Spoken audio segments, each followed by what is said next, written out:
আসসালামু আলাইকুম। আমি সুলাইমান আহমেদ। তো আমি আজকে আসছি আমাদের যে সবজি ক্ষেত করেছি আমরা, তো এই সবজি ক্ষেতটা আপনাদেরকে দেখাইতে। কারণ আমরা বিগত দিনে দেখাইছিলাম যে এই জায়গাটা আমরা কুপাইছি, তো খুবই আমরা মূলত সবজি চাষ করেছিলাম, যে এটা হলো আমাদের আলুর প্রজেক্ট আর কি।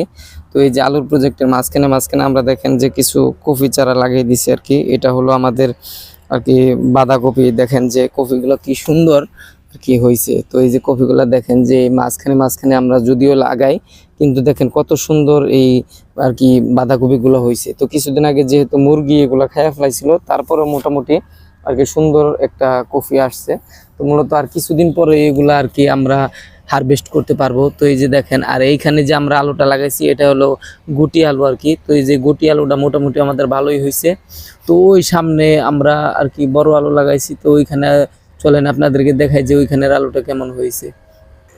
তো এটা হলো আমাদের আর কি বড় আলুর ক্ষেত। তো দেখেন মোটামুটি আলহামদুলিল্লাহ মোটামুটি এখানে আর কি ভালোই এই যে আলুর গাছগুলা যে হয়েছে, তো এগুলা মোটামুটি আর কি ভালোই। তো এই যে দেখেন এইখানেও আমাদের কিছু কফি চারা আছে, এগুলো হইলো আপনার ফুলকপি। তো এই যে এখানে দেখেন আমাদের আলু গাছগুলো যে হয়েছে, খুব সুন্দর আলু হয়েছে। এর আগে আমরা মূলত এখানে যে আলুগুলা লাগাইছিলাম, এখানে আমি অবশ্য আলু চাষ করিনি, কিন্তু আমার চাচা আলু চাষ করছিল। কিন্তু এইবার আমি আলু চাষ করেছি। এই যে দেখেন কত সুন্দর গাছ। তো এই গাছগুলো এরকম হওয়ার পিছনেও কারণ আছে, কারণ এইখানে এই যে পুরা প্রজেক্টটা আপনাদেরকে দেখায় যে এই যে এইটুকু প্রজেক্ট, এই প্রজেক্টের ভিতরে আমরা মূলত দশ দশ ব্যান গোবর আর কি দিছি। তো এই যে দেখেন এখানে আমরা 10 ব্যান গোবর দিছি। তার ভিতরে আপনার যখন আলুটা চাষ করেছি, তখন কিন্তু আমরা কিন্তু এইখানে আপনার 2 কেজির মতো আর কি পটাশ যে সার, যেটা দিলে আর কি গোড়া শক্ত হয়, তো এই সারটা আমরা ইউজ করছি। তারপরে আমাদের ফলনগুলো এত আকার ফলন হয়েছে যে এটা আমরা মানে কল্পনা করিনি, এরকম কল্পনা করিনি যে আমাদের এরকম গাছ হবে আর কি।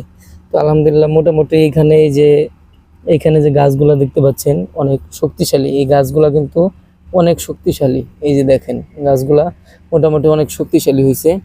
তো আলহামদুলিল্লাহ এখানে আমরা আলু মোটামুটি ভালোই পাবো।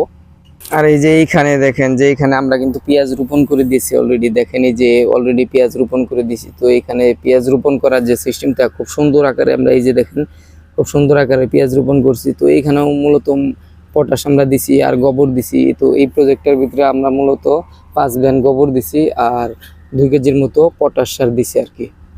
আর এই প্রজেক্টটা আমরা খালি রাখছি। এখানেও আমরা আর কিছুদিন পরে শুক্রবারের ভিতরে আমরা এখানে আর কি পেঁয়াজ রোপণ করে দিব। তো এখানে আমরা আর একটা কূপ দেওয়ার পরে আমরা এই ক্ষেতটায় মূলত পেঁয়াজ রোপণ করে দেবো। তো এখানে খালি আছে আর কি এখনো। এই যে এটা দেখতে পাচ্ছেন, এটা মূলত আমাদের মুড়ি কাটা পেঁয়াজ আর কি। কিছুদিন আগে আপনাদেরকে একটা ভিডিও দিছিলাম যে এইখানে আমরা মুড়ি কাটা পেঁয়াজ লাগাইছি। তো আলহামদুলিল্লাহ এখানে মুড়ি কাটা পেঁয়াজগুলো খুব মোটামুটি ভালোই হয়েছে। এই যে এখানের যে মুড়ি কাটা পেঁয়াজগুলা, এগুলো খুব সুন্দর হয়েছে। এক একটার ভিতরে 4টা 5টা করে আর কি পেঁয়াজ এরকম হয়েছে। তো এই যে মুড়ি কাটা পেঁয়াজগুলো মোটামুটি আলহামদুলিল্লাহ অনেক সুন্দর হয়েছে। তো এইখানেও আমাদের মূলত সারগুলাই বেশি ইউজ করতে হয়েছে, কারণ সার যদি না দেয় তাহলে কিন্তু মাটির যে উর্বরতা এবং গাছ যে বৃদ্ধি হওয়ার যে মানে সিস্টেমটা, এটা কিন্তু ঠিক থাকে না। তো সারটা আপনাকে মোটামুটি ভালো করেই দিতে হবে।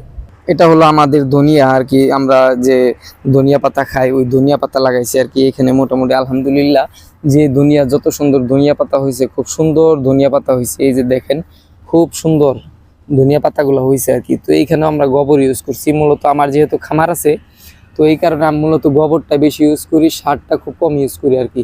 দেখেন আলহামদুলিল্লাহ এখানে কিন্তু ধনিয়া পাতাটা খুব সুন্দর ধনিয়া পাতা হয়েছে। আমাদের এখানে মূলত পুরাটাই আমাদের এই যে ঘাসের প্রজেক্ট। তো ঘাসের প্রজেক্টের মাঝখানে কিন্তু আমরা সবজি চাষ করছি। ওই যে ওইখানে আমার মামা আর কি খেতে পানি দিতেছে, তো ওইখান থেকে নিয়ে নিয়ে ও ভরে ভরে আর কি পানি দেয়। তো এই যে এখানে কিছু সরিষা আমরা আবাদ করছি আর কি। তো এই যে সরিষাটা আপনাদেরকে দেখাই, এখানেও কিন্তু এই যে ঘাসে যে সরিষা, ওই সরিষাও কিন্তু খুব সুন্দর সরিষা হয়েছে। দেখেন এই যে গোড়াগুলা দেখেন কিরকম, মানে মাটির উপরে আপনার সবকিছু ডিপেন্ড করে যে মাটিটা আপনি কত সুন্দর করে তৈরি করতে পারেন। তো মাটিটা যদি আপনি সুন্দর করে তৈরি করতে পারেন, তাহলে কিন্তু আপনার ফলনের কিন্তু অভাব হবে না। তো এই যে দেখেন আমাদের কি পরিমাণ সরষা হয়েছে আর কি। এটা হলো আমাদের রসুনের প্রজেক্ট। তো এই রসুনের প্রজেক্টে দেখেন আপনাদের এই যে রসুনটা কি পরিমাণ, গাছটা রসুনটা যে পরিমাণ রসুন গাছটা হয়েছে, তো আলহামদুলিল্লাহ খুব সুন্দর রসুন হয়েছে। তো আলহামদুলিল্লাহ আশা করি যে এখান থেকে ভালোই আর কি রসুন আমরা পাবো আর কি। তো এই যে দেখেন রসুনটা, রসুনের যে আমাদের প্রজেক্ট, আমি মূলত খুব ছোট ছোট করে এক একটা প্রজেক্ট করছি, যেহেতু আমার ঘাসের জমি রাখতে হয়। তো এই কারণে আমরা বড় প্রজেক্ট করতে পারিনি। তো এই কারণে ছোট ছোট আর কি প্রজেক্ট আমরা করছি। তো আলহামদুলিল্লাহ ফলন ভালোই হয়েছে আর কি। এটা হলো আমাদের সিম গাছ আর কি। তো এই সিম গাছটা আপনাদের কিছুদিন আগে ভিডিও দেখাইছিলাম, কিন্তু আপনাদের ফলন দেখাইতে পারেন। তো আলহামদুলিল্লাহ এই যে দেখেন কি পরিমাণ ফলন আসতেছে আর কি। তো এই পরিমাণ ফলন, খুব সুন্দর একটা ফলন আসছে। তো এই গাছটাও কিন্তু মূলত আমরা এই আপনার গোবর দিয়েই মূলত ওইগুলা চাষ করছি। তো গোবরের যে কি পরিমাণ যে সার, এটা আপনারা যারা গোবর দিয়ে চাষ না করবেন তারা কিন্তু বুঝতে পারবেন না। আপনাদেরকে দেখাই যে কি পরিমাণ আমাদের এই গোবরের ফলনটা হয়েছে আর কি। তো এই যে দেখেন কি পরিমাণ আর কি ফলন আসছে, খুব সুন্দর ফলন আসছে।